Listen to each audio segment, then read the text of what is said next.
এখন আজকে আমাদের যা পূর্বাভাস দেওয়া হয়েছে তাতে পশ্চিমবঙ্গের দক্ষিণবঙ্গের জেলাগুলিতে বিক্ষিপ্তভাবে বৃষ্টিপাত হালকা থেকে মাঝারি বজ্রবিদ্যুৎ সহ হওয়ার সম্ভাবনা রয়েছে।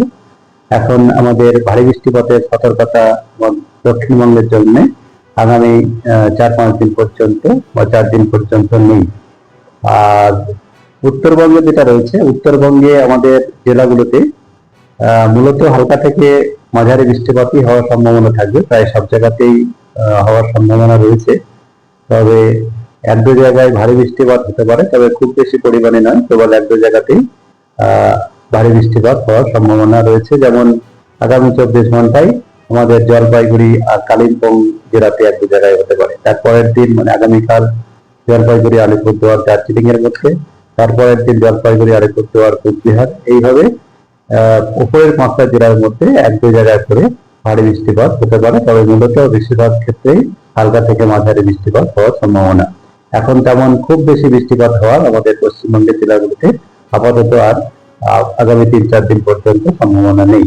তবে গর্ভ মেঘ সঞ্চারে বজ্রপাত হতে পারে, তার জন্য বজ্রপাতের জন্য সতর্কতা অবলম্বন করা দরকার। আর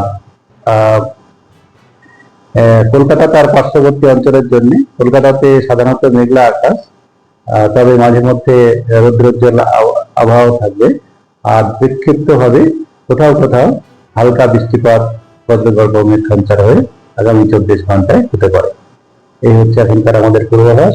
আর গতকালকের যে আমাদের সীমানাবর্তী এলাকায় চলে গেছে এবং আরো দুর্বলও হয়ে গেছে, এখন সুস্পষ্ট নিম্নচাপ হয়ে গেছে। ওর প্রভাব আমাদের রাজ্যের উপর এমন নেই। এখন মৌসুমী অক্ষরেখায় আমাদের রাজ্যের দীঘার উপর দিয়ে বে অফ বেঙ্গল যাচ্ছে। এরই প্রভাবে যেমন সাধারণত হালকা থেকে মাঝারি যেটা বললাম বৃষ্টিপাত সেরকমই হবে। না, এখন সতর্কবার্তা কোনো রকম কিছু নেই। তবে ওই যে ভারী বৃষ্টিপাতের সেটা আমাদের এক দু জায়গায় হতে পারে, এমন খুব বেশি সতর্কতা এখন দেওয়া হয়নি।